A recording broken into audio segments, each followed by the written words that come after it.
got that audio slurring. I was hoping you were going to say slurring. That's funny. Hi, everyone. Thanks for tuning in to another episode of Gettin Cheezy with Van Jeezy. I'm Van. I'm Jeezy. I guess let's get at it, right? Ooh, she naked. Who's naked? No, nobody's actually naked. It's just it's a quotable from an early 2000s rap/hip hop song. I'm a non-child having dad, so I get the reference, but it doesn't flow well for me. Non-child having dad. Oh, because you are a dad. Yeah, basically. I was trying to understand what that meant. I've got the dad bod. I get too excited about my lawn, and then I get upset with my lawn for not looking good enough. And then you get dad jokes. It's all right. Puns can be funny.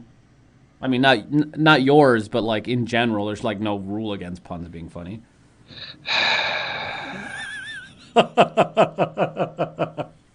Week 11 scores. The Brown Clowns continue to make an un-asshole out of me, beating the shit out of the Steelers, not only by score, but also in reality, 21-7. Ooh. That's too soon? No, it's not. It wasn't too soon, 13 seconds after it was done. Cowboys over the Lions, 35-27. Bills over the Dolphins, 37-20, ending the Dolphins' win streak. Colts over the Jags, 33-13. Ass whooping. Falcons over the Panthers, 29-3. Ass whooping. There's a lot of people here who are very upset. They're like, I don't want to hear anything about Kyle Allen being the next great quarterback. I don't want to hear about it. Everybody here's butthurt. Broncos couldn't hold the fuck on as they lose to the Vikings, 23-27. Fucking assholes. Womp womp. Egregious pass interference that last drive by Minnesota. Just pass interference everywhere. It was disgusting. None of it called. If you're going to cheat, you might as well cheat to win. And they did. Ravens beat the shit out the Texans, 41-7. What a fucking annihilation. What is ass whooping and annihilation as a contraction? Is that, I know, assassination. Oh, look at that. It's actually it's like slant, but it's almost there. Yeah, it's almost there. I mean, I don't want to be 100% sold on Lamar Jackson, but he's fucking bitches up right now. Deshaun Watson was previously in that discussion, but Lamar Jackson and the Ravens made him look horrible. Related to that game, making the NFL look horrible, blatant pass interference against the Ravens, holding the shit out of DeAndre Hopkins. Reviewed it, did not overturn it. They've not been overturning any offensive pass interference stuff. It's just not happening. It was a knee-jerk rule creation to what happened in the NFC Championship game. And it has been, I feel like the NFL is like, fine, we'll make this rule, but we're not going to do anything with it. And they just fucking put their fingers in their ears and double down on whatever the call on the field is. It's horrendous. Yep, that's the new rules. I think they might abandon it or severely change it this offseason because it's not been working. Saints 34, Buccaneers 17. That's like no, that's a reasonable. I guess it doubled up the score on them. Ass whooping. You got in trouble at home and your parents spanked you, which wasn't really a real spanking, but you were a child and you were scared and you were crying more out of scared than you were out of pain. This is going to hurt me more than it's going to hurt you. That's exactly what it is. That's exactly what the Saints did to the Buccaneers. It's funny because the Jets did the same thing to the Redskins, 34-17 also. This is going to hurt me more than it's going to hurt you, Redskins. I was actually like, this is going to hurt both of us with that one. 49ers beat the Cardinals 36-26 because the Cardinals couldn't tighten the fuck up. Nope. What was that older bro Jeezy said the one time to JR? Hey, man, first chance you get, tighten up. That's exactly what the Cardinals needed to do, and they didn't. They did not use their first chance to tighten up. They blew their first chance. They had a lot of chances. Raiders over the winless Bengals, 17-10. There you go. Win by a touchdown. Guess who else couldn't fucking pull it out? The Eagles over the Patriots. Patriots win 17-10. Another one-score game. Rams beating the hell out of the Bears 17-7. If you watch that game, it was kind of a snore fest. The Bears pulling Mitch Trubisky with a pretty suspicious hip injury. It's easy to hurt your hip, Van. I know, I'm a dad. I pretty much hurt my back every time I stand up out of a chair that I've been sitting in for more than 10 minutes. Yep. So, you know. Yep, that's exactly what it is. And finally, the Monday night game, because we're recording on Tuesday, because, we are. Chiefs over the Chargers, 24-17, making Phillip Rivers look like an asshole with 4 picks. Yeah, and that game was just the Chiefs didn't look as good as I thought they were. They had it, I think, pretty much in control the whole time, but they were not dominating over the Chargers. If I could summarize the Chiefs season, it would be they don't look as good as I thought they would. They got a couple more wins than losses, but they're just not as good as I thought they would be. Also, RJ. Yeah. Comment from RJ on the Facebook Live video we just posted. He says, yes, hi, I have a question. Why isn't that beard censored by Facebook for being too lewd? Ooh, that's a very good question. It is red hot and tearing up Facebook as we speak. I replied back to RJ and said, that's a compliment, actually. I just want to pull out a couple of highlights. I'm going to make them snappy here, okay? This comes from CBS Sports about what was good this week in Week 11. Derek Carr soaring against Bengals. That is the most disappointing praise I've ever heard. Great job, Derek Carr. You looked good against a winless team. That's like saying Derek Carr can doggy paddle in a puddle. I would have thought it more like Derek Carr spends Saturday making excellent breakfast. And he ate the whole thing. Then navigated through Sunday morning advertisements to find his favorite cartoon on television. Way to go, Derek Carr. You did the easily doable. Vikings storm back, beating the Broncos after being down 20 at half. Such bullshit. I think that's just another case that the Broncos they're scared to win. They're scared to win, I think. I didn't catch much of the game. I caught like the last 2-3 minutes. Like they were on the 10-yard line going in, like about to score on the Vikings and squash the game. And like I said, dude, blatant pass interference by the Vikings on every pass play on that drive. 0 of them called. Not a single one. Yeah, they do bees like that. Another headline here. Darnold shredding the Skins, puts up 4 touchdowns. Again, this is another nice job beating up the Skins, but 4 touchdown day is impressive. Sam Darnold, let's see you do it against somebody better. I want to see that. But in the same breath, guess who actually did do that to someone who's better? Who, Jeezy, who? Lamar Jackson gets number 4 against Deshaun Watson and his Houston Texans. That guy looks like the real deal. We keep saying it every week. The points that the Ravens are putting up is pretty ridiculous. They're scoring averaging 40 points a game the past couple weeks. It's ridiculous. I heard this term I really like, which is Lamarkable.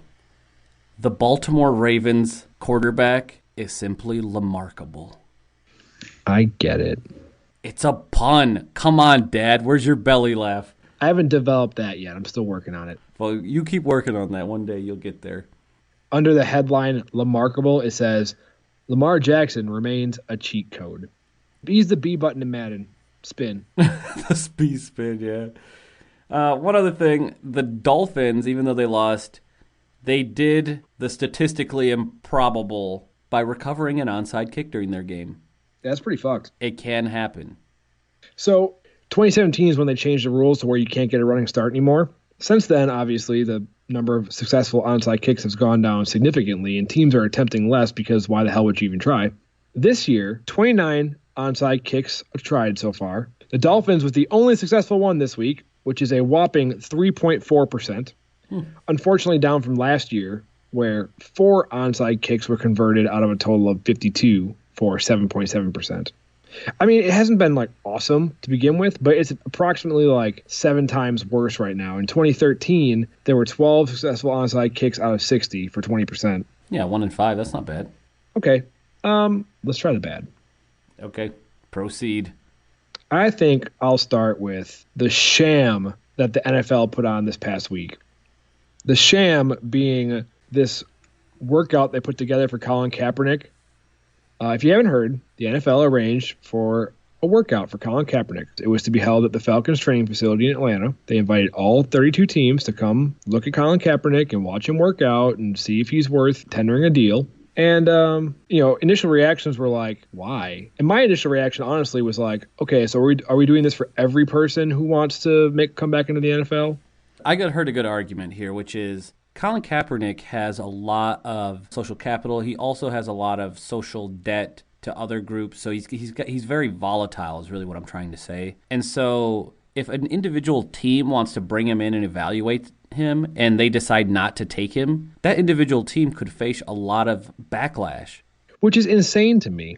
Just think about how it could be spun. I mean, even if Colin Kaepernick didn't have anything to do, but just it was reported, oh, Colin Kaepernick tries out for the Cincinnati Bengals trash team, and they decide to go a different way. I mean, that happened, right? That happened with the Seahawks. Anyways, NFL schedules this like very haphazardly. Schedules this workout like 2 days ahead of time. Tells people, hey, please be there. 30 minutes before it's set to start, Kaepernick cancels the NFL one, goes off and has his own at a high school about 30 minutes away. A couple of reasons. One was that they couldn't reach a deal on some paperwork, right? There was some documents about like if you get hurt or killed or whatever, it's not our fault. And one of them was like media guidelines, right? Like they were going to allow Nike to film it and stuff like that, but he wanted to live stream it on YouTube, which the NFL would not allow. So he said, fine, I'm not going to do this. The other thing I had heard was that in all that paperwork, the NFL included a clause saying, essentially, you can't sue us if you don't get a job out of this. And he declined to sign that paperwork. But I think it's a little suspicious. So I hear all you're saying about all the things that the NFL did to go out of its way to make this thing possible. But everything I read about it said that this was sprung on them. They were told on Tuesday that they had a couple hours to decide whether or not they're going to do it, and it's going to happen on a Saturday. Not only that, you have to consider that Saturday is not a free day in the NFL, like a Tuesday or a Wednesday might be. This is Saturday, the day when all the teams are finalizing preparations, they're sometimes traveling, whatever it is, this is not a free day. They put it on that day. Now, what that ended up doing is made it so that no decision makers or fewer decision makers could attend. Well, I mean, you're at least sending scouts or something, right? Yeah, scouts were having to be heavily used for this particular event because of the timing. You can't send your coach there. Well, why would you want to send your coach? You want the talent evaluator to go, right? Which is what these scouts, their job is. You couldn't send your GM either.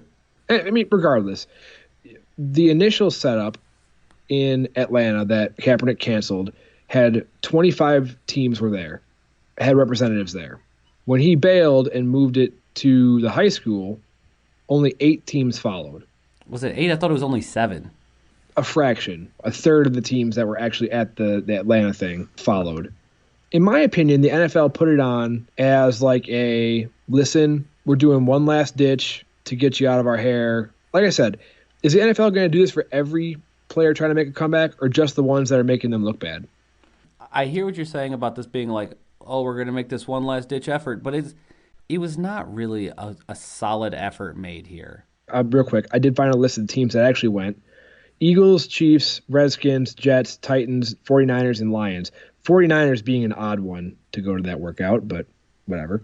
Anyways, yeah, neither side trust each other, and so neither side was really like took the lead on it. It was a very strange situation. And then, in regards to the workout itself, apparently he looked okay. We got some positive feedback. He's got a little speech he gives afterwards saying like, listen, when you guys are done being scared, come sign me. I've been attacked for the past 3 years. So like he's basically shit talking the NFL in his interview with the NFL. It was technically now a private event. You get what I'm saying, right? Wouldn't you want to be like, put your best foot forward, kind of present the best version of yourself to a future employer? Kind of like you and I would wear a suit and tie to an interview. I'm just saying, like, here's what I'm saying. And I wouldn't be like, hey, aerospace company that Van works for, you guys fucking suck. Can I have a job, please? I disagree. I think this is much more about the NFL putting Colin Kaepernick in a difficult position. It's easy to be shitty if somebody puts you in a difficult situation. Here's a quote from Sports Illustrated about the whole thing. The bottom line is this: the NFL's belief that it could resolve a complex set of issues in merely 5 days, particularly with a player who has a reason to distrust the NFL, is hard to understand. I think that pretty much encapsulates my feeling about this whole thing. Like, Yeah, I don't think Colin Kaepernick did the right things exactly, but I understand that if I don't trust somebody and they're doing something like it seems like they're doing me a favor, but they're doing it in this really rushed, kind of fucked up, illogical way. I don't know if I trust that. I don't know if I put my best foot forward. You know, your response is closer to thanks, bro, than a sincere thank you. I really hope everything works out here. I mean, I get what you're saying, but for a guy who has repeatedly preached that, like, I've been denied employment for the past 1,049 days, no one's signing me, he said a couple times, like, I'm ready. I'm going to work out for whoever wants to work. I'll play for any NFL team. You keep saying these things, you know, and I get there's not trust on both sides, but you say those things and you don't follow through with your actions. Like I say, for me, it's the same thing as wearing a shirt and tie to a job interview and not talking shit about your your potential employer, right? Stephen A. Smith, and I don't know your feelings on Stephen A. Smith. Basically, his take is like, it kind of does come down to this on both sides, right? He said, you don't want to work, you just want to make noise, and you want to control the narrative. When there's distrust like this, I think that's true. I watched his full rant that he put out there on Twitter. There's some things I agree with and there's some things I don't. But I agree. I think he does want to control the narrative. In a place where he's one individual versus an organization. If that's the case, I keep referring it back to like the real world. I don't walk into a job interview and say, listen, this is how it's going to be when I'm employed here. The place I'm seeking employment tells me what goes on because I'm looking to work for them, not the other way around. I get that there's not trust on both sides, but I don't understand what is like such a foreign concept of like, I'm trying to get a job with this person. Maybe I should not act up in regards to like the parameters of the workout. While not ideal, maybe I should do what they're asking me to because I want to have a job as a quarterback in the NFL. I think the NFL, if they're going to do something like this, take an incredibly complex situation with both social and political ramifications to it, it can't be some shitty shotgun thing that a man who already has basically all the things he could ever need for the rest of his life set up in front of him. I wouldn't do that. I hear what Stephen A. Smith is saying. He doesn't really want to play. I would go so far as to say maybe playing isn't Colin Kaepernick's number one goal anymore. I would agree that far. I don't think it's his number one goal anymore. It's just like red flags everywhere. Red flag, red flag, red flag. Yeah, I agree. Like you did this workout, no one wanted to sign you. Okay, well, no one wants to sign me. Maybe no one wants me to work for them. It's a job. Like these guys come and they go to work. Their profession is to play sports and compete and win. And I just don't understand how you can expect to have a job talking shit about your employer constantly and then still expecting to go to work on Sunday and get a fucking $1 million paycheck. Or if I went home from work, started posting shit online about how much my job sucks and how I don't agree with their policies and whatever else, and I started broadcasting this to the world, I'd be out of a job pretty fucking quick. That's probably true. As it stands today with this workout thing, it all comes down to employment. And like he is not having the best job interview right now. I've got it pulled up here again from SI.com. The NFL's waiver and why it was problematic to Kaepernick. The NFL's waiver specifically required him to acknowledge that the NFL made no promise of employment by participating in the workout, and Kaepernick also had to acknowledge that no team participating was required to offer him employment. In consideration for the opportunity to participate in the workout, he would have released the NFL and everyone else connected to the workout from any and all claims, demands, action, causes of action, suits, grievances, costs, losses, expenses, damages, injuries, illnesses, and losses, including death, caused by, arising out of, occurring during, or related directly or indirectly to the workout, players' presence at the facility, and any medical treatment or services rendered in connection with or necessitated by players' participation in the workout. So basically, all that statement means is he would have relinquished chance to grieve or sue over an employment matter, which would have been like this whole thing happening in the past 3 years. He would not have been able to have continued those lawsuits and things.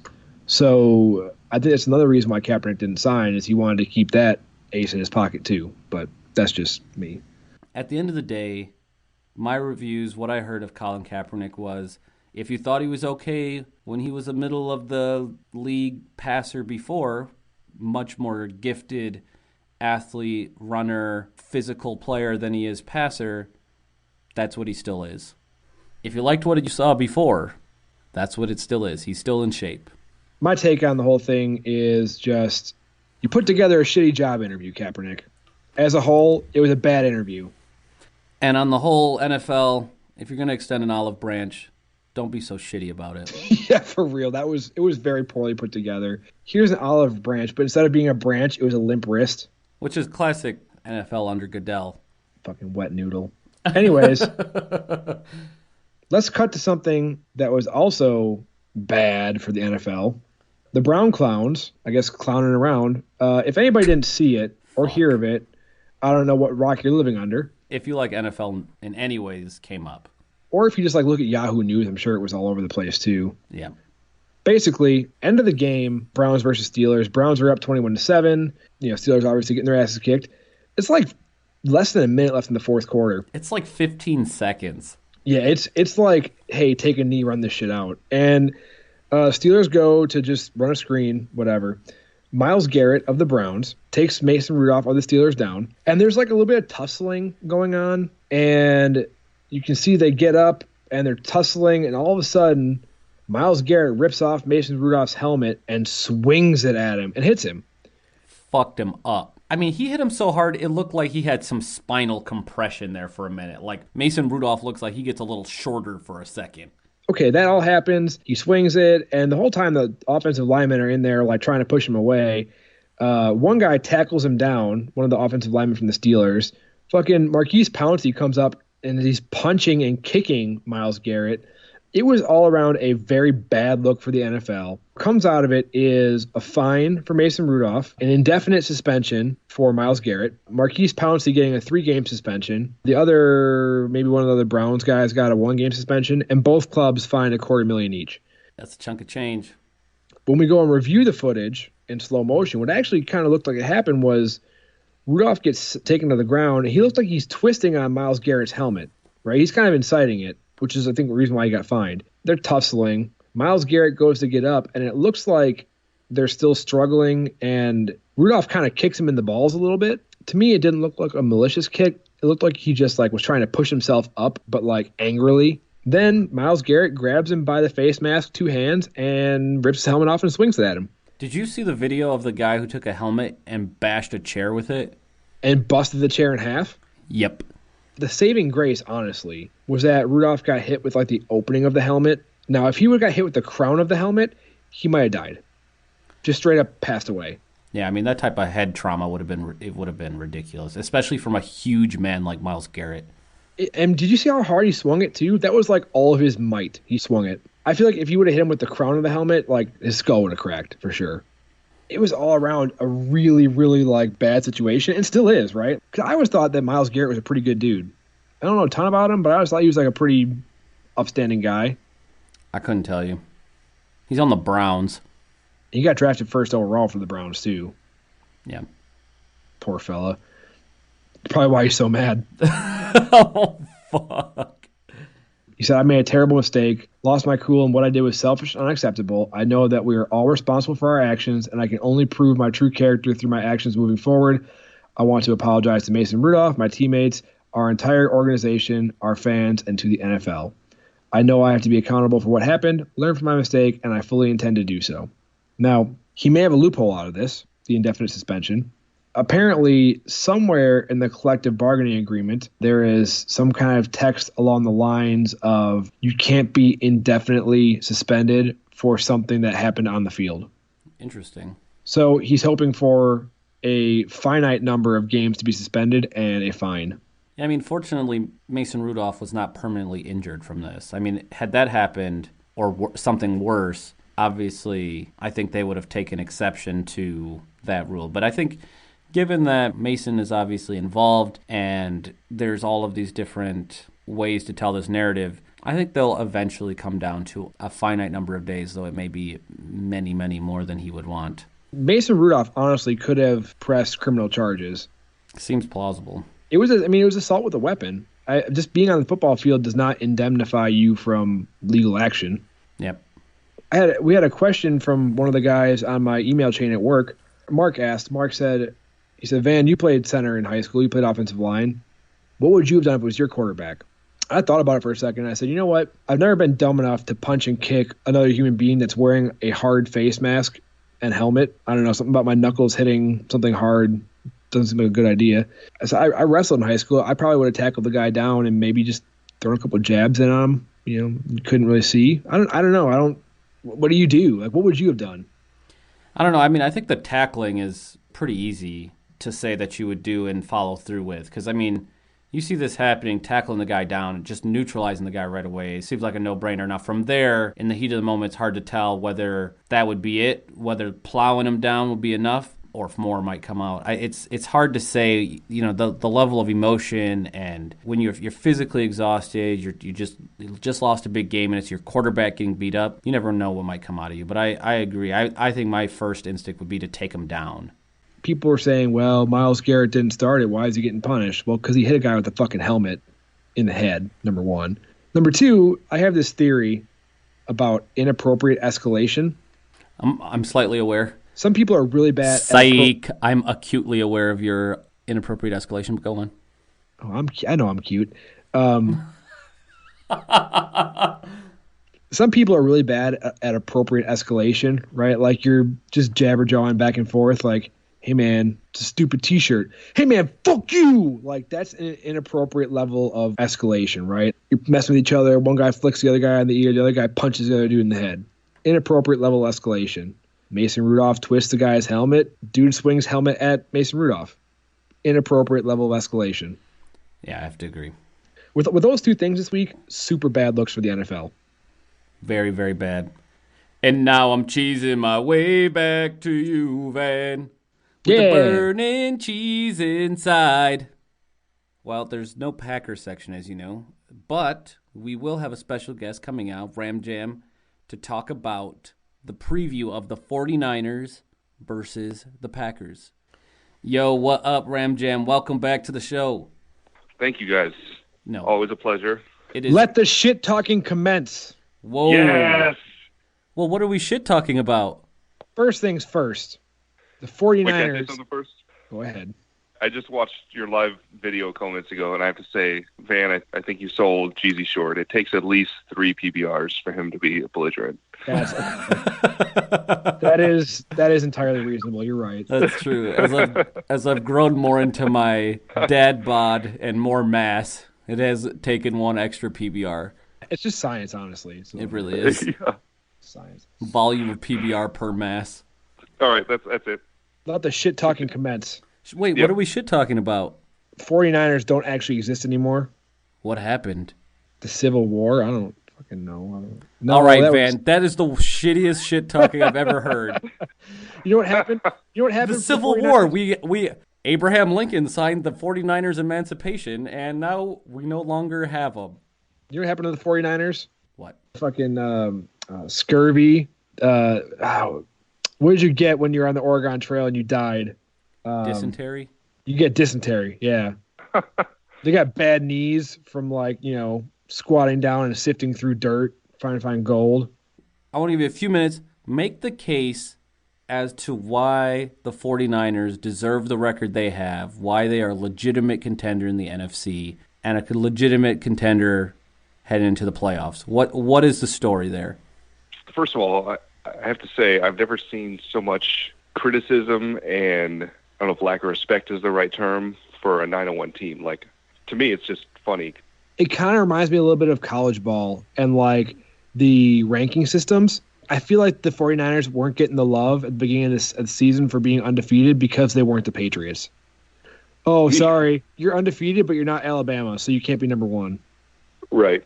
The big thing was, they haven't played anybody. They started off the season with the Buccaneers and then the Bengals and then the Steelers and the Browns. Somehow we got almost all of the AFC North to start the season, which is weird. But I would say that could have been an argument, except none of those games were close. We straight up flattened every single one of those teams and a few others. Our only close game has been the past 2 weeks. There are some outstanding ass whoopings on here. Beat the Bengals, which are nobody, but 41-17. Beat the Rams 20-7. 20-7. That's not an ass whooping. Well, just go to your neck of the woods. The Niners beat the Panthers 51-13. Oh, I know. It was awesome. I came into work the next day and I was like, you guys fucking suck. And I said that the last time I was on you guys' show it was still in the preseason when I came on. I talked about how the defense definitely needs some improvement on defense. They only had 7 turnovers forced all of last year, which was league low by far. But they've already forced 22 this year. So I'm not sure exactly, but top 5 in the league for sure. So obviously a huge, huge improvement. Some of the guys I talked about last time that we brought on either through the drafts, Bosa, and through offseason trade, D Ford, and it's been quite the turnaround. I'm just looking at your schedule here. And with all the ass whoopings that Jeezy just credited you guys with, I don't want to lose sight of the fact that you only beat the Redskins 9-0. That was a Soup Bowl, though, Don't care. You, Jeezy, every week say that playing the Redskins is an exhibition game, a scrimmage. It was. I mean, the Redskins put up 0 points, though. I mean, a shutout is still something to be remarked at. Oh, boo. I was looking at the schedule in the opposite way. I'm looking at the remainder of your games. Oh, you guys are fucked. 4 out of the 6, I would say, are kind of the juggernauts of the league. You play the Pack, the Ravens, the Saints, and the Seahawks again. With the other 2 teams being really they're not slouches. The Falcons and the Rams are not slouch teams. The Falcons, their last 2 weeks, they decided to, show up this season. So definitely not a gimme game either, I don't think. I guess I can see, that defense over there, we've talked about it on the show. San Fran's defense has just been stingy. And Jimmy G's been generally pretty careful with the ball. He's been able to score when they need to and be careful with the ball. And I think people lose sight of the fact that he's only made, I think it's 19 or 20 starts in the NFL. So, he still has so much more room to grow and get better. And 10 picks, though, that's a lot. He has made some mistakes, for sure. 4 touchdowns a couple days ago, but with 2 picks. And I think that just goes back to he's doing all this despite, just not having a lot of experience. So I've come to kind of take those mistakes, the good with the bad. But I think he's only going to get better. But the Cardinals are the one team to just completely sell out and try and stop the run. Like just loading up the box and like basically forcing Jimmy G to beat him. And he did. He threw 4 touchdowns in each game against the Cardinals. So it'd be interesting to see, if other teams continue to try to do that. That's actually the thing specifically that the Packers writers said that we need to accomplish this week is we need to be able to shut down your run game without stacking the box. Exactly. Here's why I have an uneasy feeling. We have been really bad about letting stuff just go up the middle all the time, run or pass. Infuriating. You want to take 13 yards? Go ahead. Have it. Just pass it right up the middle or in the flat. It's guaranteed. You ever seen that meme of SpongeBob hulking out and getting bigger and bigger and bigger? with the anchor arms? No. It's a little different. It's like the hi, how are you? And then, him being huge. Essentially the Packers defense. Packers defense at the 50-yard line. Hi, how are you? At the 25-yard line, getting a little stiff. And then the 3-yard line, just fucking beasting. Oh, I see. We'll totally let you have 13 yards all the way down the field until the 3-yard line. And then we're like, oh, just kidding. You can have a field goal instead. Our D has been that way.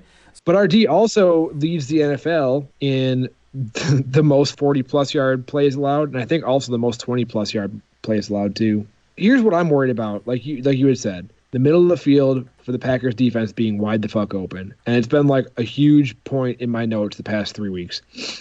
Second thing, doesn't matter where on the field, we can't stop tight ends. And you've got Mr. Kitty Litter over there that's probably going to destroy us. So, yeah, George Kittle is no joke. I can't decide if I want to make a Skittles joke or a Kitty Litter joke. I'm not really sure. It'll be interesting to see. He has not played the past 2 games being injured, which has definitely changed the way that Kyle Shanahan obviously had to run his game plan because he has been, up until he got hurt, just absolutely money on third down. They would go to him constantly on third down, and nobody was stopping him. Hoping to hear some good news, later on this week to see if he's going to be a go or not. I'm looking more at the stats here about turnovers. Right now, San Francisco has 11 interceptions, 11 recovered fumbles, to Green Bay's 9 interceptions and 6 recovered. So that does tilt a little bit towards San Francisco until you look at the differential of giveaways, where Green Bay is 8 positive to San Francisco's 5 positive. I'm really hoping, because the NFL did flex this to the Sunday night game, as they should have. Absolutely. I'm really hoping it's going to be a good game. I don't want it to be a blowout one way or the other. I mean, it'd be nice to have a blowout by the Packers, but I guess I'm saying I don't want to be blown out. But there's a lot of connections, too, between San Francisco and Green Bay. Rodgers grew up in that area, was a huge 49ers fan, and I've got it pulled up here. He is overall 4-4 against San Francisco, including 0-2 in the playoffs when Kaepernick made us his bitch.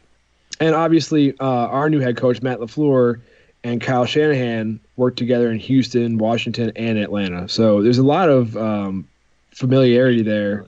I think San Francisco has the better defense, but I think our defense has a way of making teams flustered because they do this weird thing where they give them all kinds of open field and then are insanely opportunistic and insanely tough in the end zone, in the red zone rather.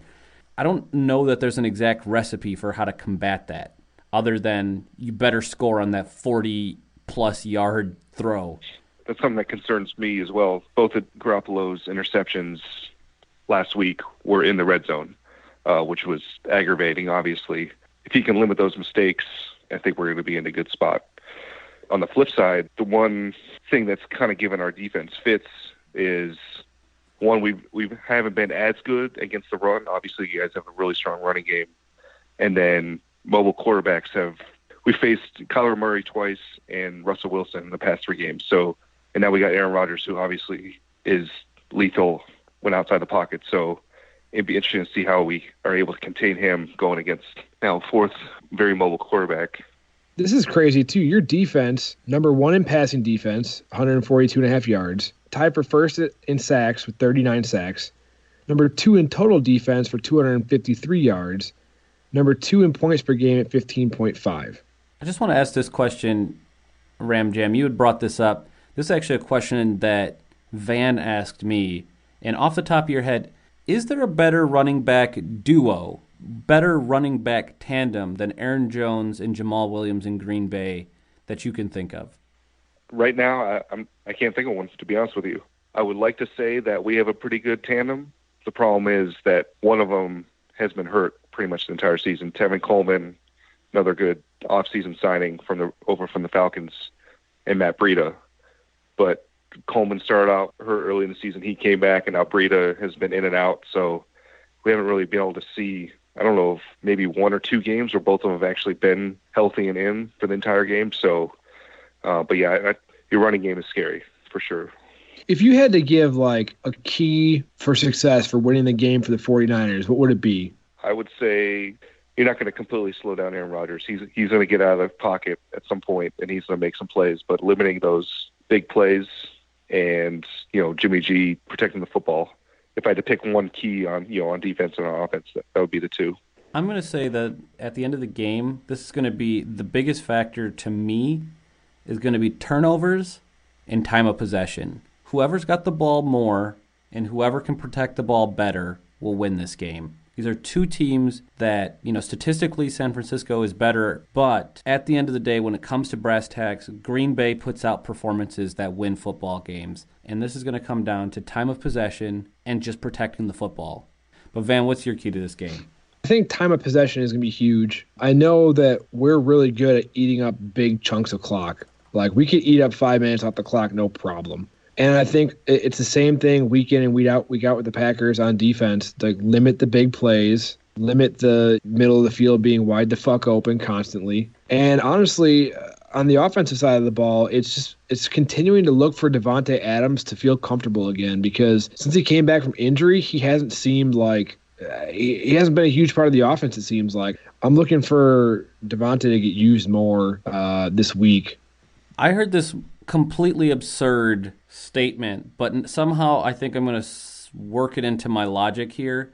I was watching the ESPN, the game last night, the Chargers game last night, and Booger McFarland says... Fucking Booger McFarland, man. Says during that game, games in this league are lost more than they're won. I think what he's trying to say is it's more often that teams go out there and suck and give away a game than teams go out and outperform and just dominate to win a game. It's more about the losing team gave themselves a reason to lose than the winning team gave themselves a reason to win. And I think that's what we got to look out for. I don't want to say that that's some kind of golden nugget of wisdom, but I think what we have to look out for here is the Packers cannot go out and lose this game. They can't hand this game over. They've got to go out there and play fundamental football without mistakes. You can say the same for the 49ers, too. Win, lose, or draw, we've got to avoid fundamental mistakes and turnovers. With the goal being to win. Yep.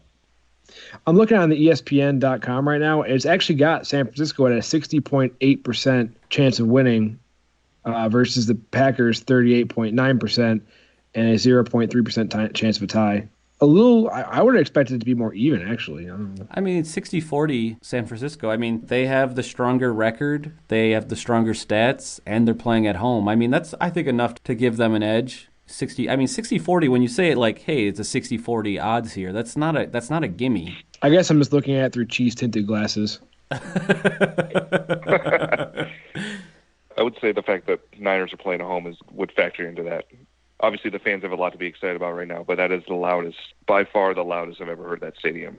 It actually feels like they have some home field advantage. I was like, oh, look, the Cardinals are up on the 49ers. Game's about to be over. Sweet. This is going to be great. They're going to lose. And as soon as I turn the game on, your dude is scampering into the end zone.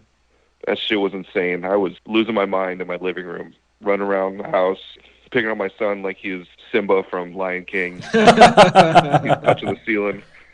That shit was insane. Interesting fact, Jimmy Garoppolo has more touchdown passes than Aaron Rodgers this season. Sounds right. We haven't had to. I mean, Aaron Rodgers has not thrown a touchdown pass in 2 weeks. But Aaron Jones has 10 more touchdowns than Breida. I don't know. You know what's going to be interesting, too, is going to be seeing the battle up front. Like, we have one of the best offensive lines in the league, and you guys have one of the best defensive lines in the league. That should be a fun battle to watch. Absolutely. I mean, it poises us to either be super satisfied or incredibly frustrated. Why not both? Why not both? A question ahead of its time. We're going to win. Sorry, RamJam. All right. RamJam, what is your predicted score? I think it's going to be close, for sure. Obviously, you know who I'm going to pick, so that's I don't think that's a secret to anybody. The Packers? You picking the Packers?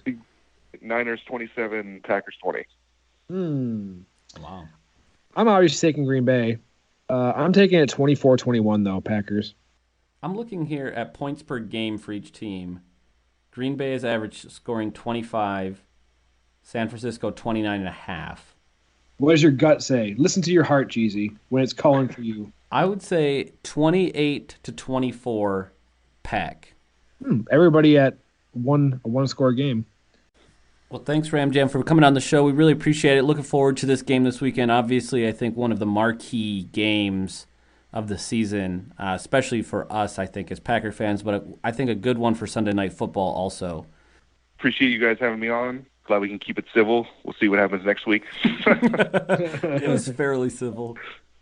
It's cool because, obviously both our teams are playing really well right now, so I think there's nobody wants to say too much yet because we're not really sure how this is going to go. So, but as soon as one team wins, it's going to unleash. Yeah, it has to. All right, appreciate you guys. Anytime, of course. Happy to have you. Looking forward to seeing the outcome here, and maybe we'll have you back to talk about that. Okay, love you. Bye. All right, much love, homie. Love you. We'll catch you. Are you going to gossip? Whoa, shit, I guess you are.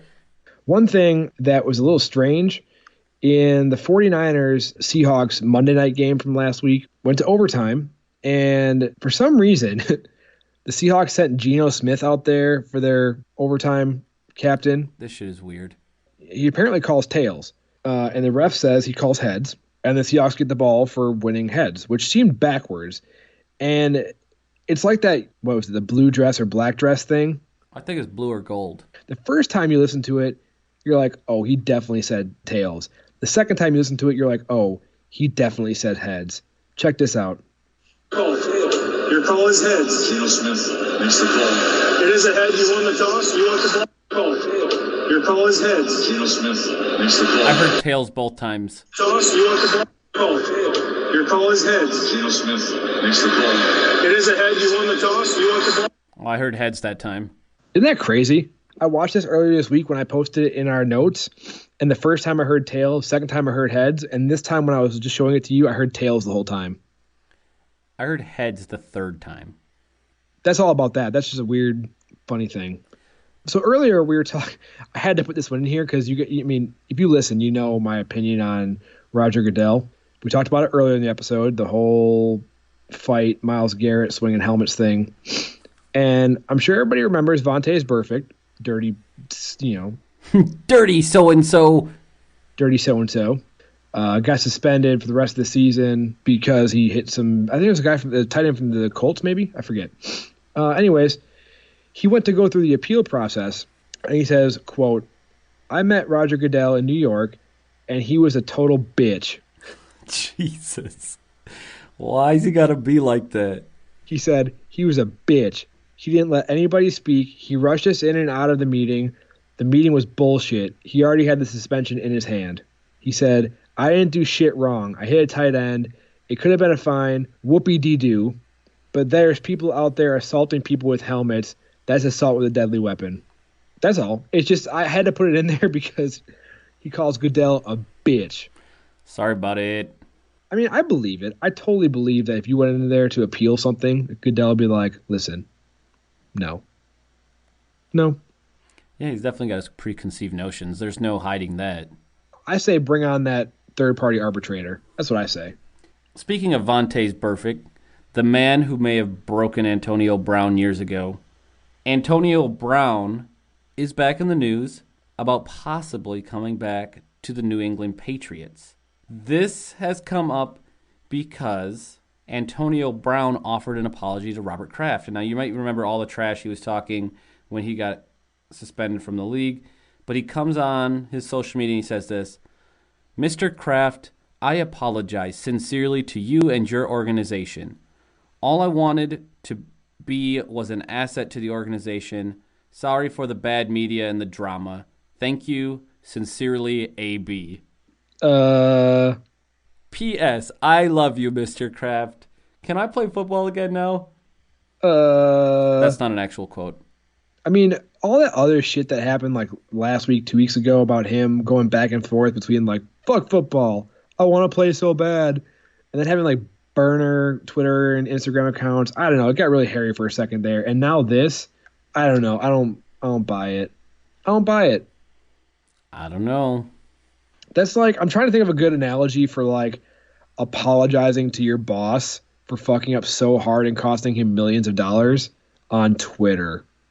What's a good analogy, like real life analogy for that? Hey, yeah, I know that like I crashed your car and everything and it's completely totaled and whatever else, but I got you an ice cream cake, but like they couldn't customize it. So Jeezy, the ice cream cake, says happy birthday, Martha. I think it would be more like, hey, I know I crashed your car and I was going to get you an ice cream cake, but you didn't have any money in your wallet. So I couldn't even get it. But I'm sorry. But I'm sorry, though. Can I have a job now, please? So we got the primetime picks. We are officially tied back up with overall primetime pick records of 41, 19, and 1. So I got to do better. I would have had it, too, if the Eagles wouldn't have been little bitches. Sorry about it, Eagles. Sorry about it, Van. This week coming up on Thursday, the Colts versus the Texans playing in Texans land, which is Houston. Both 6-4 teams. I think the Colts are still without Jacoby Brissett. I'm taking the Texans. I have to agree. That's the big thing there for the Colts is that without their starting backup quarterback and now their backup quarterback, I just don't know if they can do it. There's something dangerous about a team coming off of a loss. There is, especially an ass whooping like the Texans just experienced. Yep, exactly. This is not a primetime game. However, we only had 3 primetime games given that the Pack is playing in primetime. So I've added a trash bowl Sunday at 1 o'clock, we have the Dolphins versus the Browns. Hey, man, I'm going to keep riding that Brown train. They're playing in Cleveland, too. Get with the Brown Clowns. All right, Browns. I'll take the Browns. Primetime Sunday night, we've got the Packers going out to Santa Clara to play the San Francisco 49ers. Now, this is where I said earlier with the Colts and Texans that as much as I wanted the 49ers to lose to the Cardinals, I'm almost glad they didn't, because there's something especially dangerous about a pretty good team losing twice in a row. So, all that being said, give me the Pack. This matchup is tough. We've not played great against good defensive teams. But their defense showed that they are not infallible the past couple weeks. We also have not played well on the West Coast. We have that loss to the Chargers that didn't make any sense, and we look completely discombobulated. Fuck, man. This indecision is killing me. And I must confess, I'm picking cheese. Picking cheese. I'll take the Pack. And then Monday night, we got the Flock, a.k.a. the Baltimore Ravens versus the Rams out in L.A., playing Monday at 8:15. Ravens, and it's not going to be close. I'm taking the Ravens, too. The Rams look like they kind of suck now. I don't know. I've tried to watch a couple of their games, and they're kind of hard to watch these days. Their team is only okay. Yeah. Is this our new strategy? Get tied up and then pick all the same picks? Either we're both geniuses or we're both stupid. I got one for you. A couple of 3-7 teams that looked pretty okay recently. Not 3-7 teams looking okay? What are you talking about? Buccaneers Falcons in Atlanta.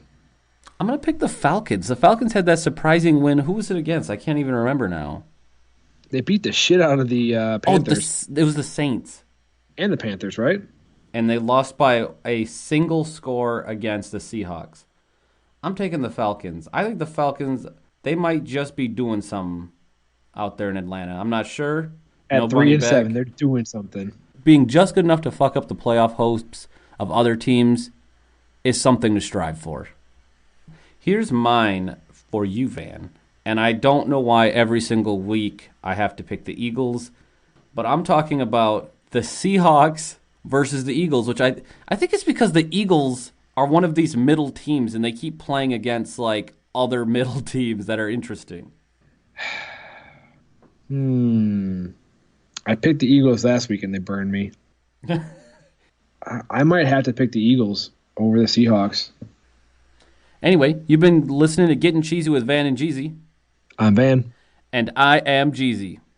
I'm not going to list it all off, but check us out on our social media stuff. We've got it posted up everywhere. If you haven't checked it out yet, then I don't know what to do for you. It's everywhere. Do it. 9802 Cheezy is also good for us. So hit us up on the internet, on the phone, on the text message. Get at us. Please. Okay, love you. Bye. Bye-bye now.